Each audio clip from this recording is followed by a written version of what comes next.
और बच्चों क्या हालचाल आपके। चलिए गणित लगाना स्टार्ट करते हैं। आज हम पढ़ेंगे अनुपात और समानुपात। बेसिकली हमें पढ़ना है अनुपात, जिसे इंग्लिश में बोलते हैं रेशियो।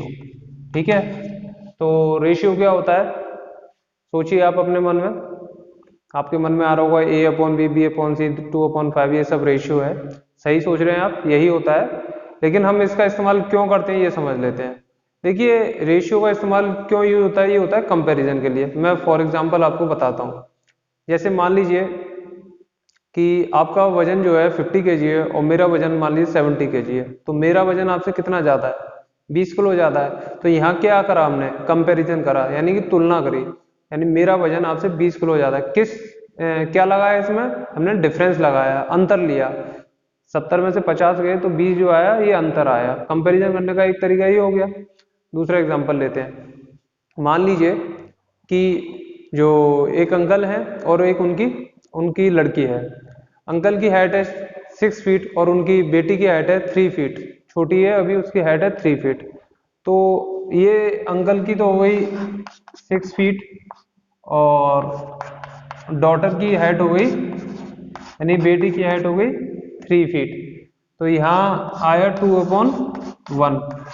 ये क्या है, ये दुगना है। यानी ये 2 बता रहा है कि अंकल की जो हाइट है वो 2 टाइम्स है, यानी 2 गुना है। तो यहाँ कंपैरिजन हो पा रहा है। 2/1 का मतलब ये निकला है डॉटर की हाइट से अगर दुगना कर दें तो अंकल की हाइट पता चल जाएगी। ये हो गया क्या कहते हैं, रेशियो, अनुपात। यानी कि रेशियो अनुपात का इस्तेमाल हम किस चीज के लिए करते हैं, कंपैरिजन करने के लिए, तुलना करने के लिए।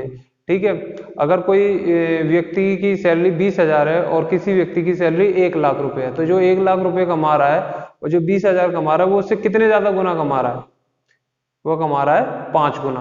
तो इजी हो गया ना। अब जैसे कोई हाइट है, एक हाइट है जिसकी ये है 1,000 फीट की और दूसरी हाइट है आपकी मान लीजिए 1 फुट की।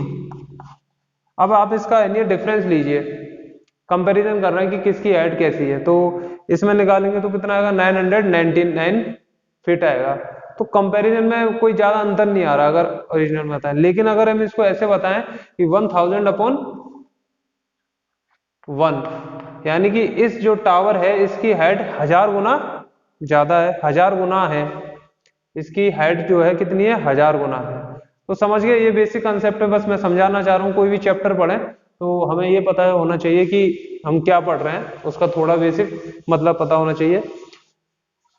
इसका एग्जाम से कोई लेना देना ले, लेकिन बेसिक तो पता ही होने चाहिए। तो रेशियो क्या होता है, अगर इस फॉर्मेट में लिखी है कोई चीज तो हम क्या बोलेंगे, अनुपात। इसमें सबसे पहले एक बात जानना जरूरी है कि ए और बी जो होते हैं वो क्या होने चाहिए, सेम क्वांटिटी में होने चाहिए। जैसे कि आप अगर बाइक चला रहे हैं 70 किलोमीटर पर आवर की स्पीड से और मैं चला रहा हूँ 25 मीटर पर सेकंड की स्पीड से, आप देख रहे हैं किलोमीटर पर आवर और मीटर पर सेकंड दोनों स्पीड को बताती हैं। लेकिन हम इसका अनुपात नहीं निकाल सकते क्योंकि यहाँ किलोमीटर पर आवर है और यहाँ मीटर पर सेकंड है। तो हमको ये क्या करना पड़ेगा, सेम यूनिट बनानी पड़ेगी कि या तो किलोमीटर को मीटर पर सेकंड में बदलूं या मीटर पर सेकंड को किलोमीटर पर आवर में। चलो मैं इसको बदल देता हूँ मीटर पर सेकंड में। तो कैसे बदलते हैं, 18/5 से मल्टीप्लाई कर दीजिए तो एक इसमें आ गई, मीटर पर सेकंड में आ गई। अब देखिए यूनिट क्या हो गई, सेम हो गई। अब सेम यूनिट है तो रेशियो निकाल सकते हैं। ठीक है, तो ये निकाल दीजिए। ठीक है, ये आएगा आपको मल्टीप्लाई जो भी करके आएगा, ये आपका क्या होगा, रेशियो हो जाएगा। आप समझे इस बात को।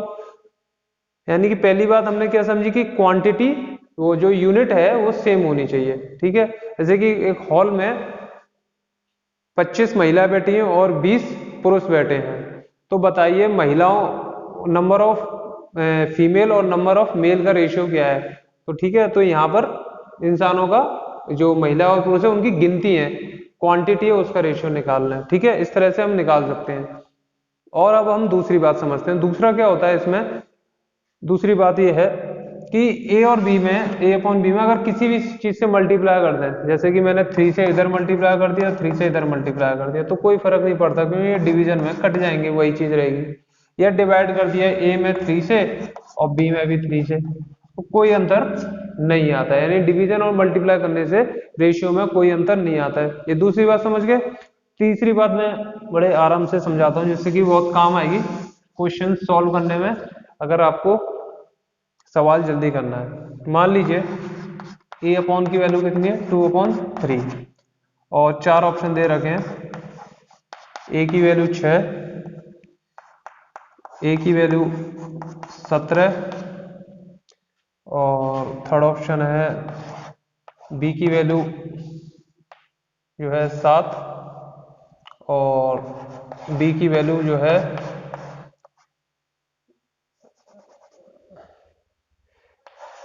9।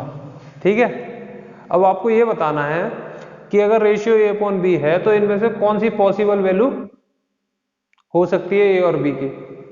देखिए मैं ये बताना चाहता हूं इस एग्जांपल के थ्रू कि ये जो 2 आया है, ए के आगे जो 2 लिखा है ना, ए की जो ओरिजिनल वैल्यू होगी, जो मूल वैल्यू होगी ना, वो इसी का कोई मल्टीपल होगी, इसका ही कोई गुणज होगी। यानी कि 2 3 या 6, 2 4 या 8, 4 8 ये सब क्या 2 के मल्टीपल है।